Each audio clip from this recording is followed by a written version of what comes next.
Welcome to the Slop Temple. We pray this video helps.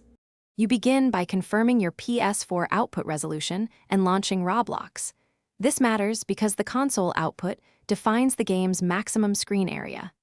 Next, press the Options button to pause Roblox and return to the PS4 home if needed.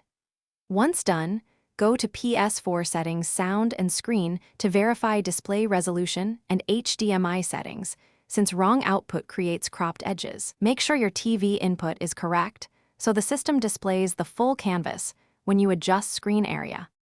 Now focus on the PS4 display area tool because Roblox inherits that safe zone. Open Settings Sound and Screen Display Area and you'll see a white rectangle.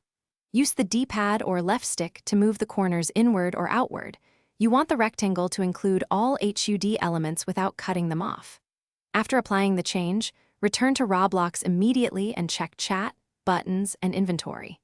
If icons touch the edge, go back and fine-tune the frame. Small adjustments make a big difference.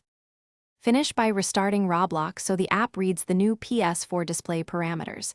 This ensures UI elements were positioned correctly. If performance or scaling looks off, open Roblox settings and lower graphics quality because simpler rendering can reduce UI clipping. If problems persist, examine TV overscan or picture size, set it to just scan or screen fit, and retest the display area. If you still see cropping, swap the HDMI cable or try a different TV to determine.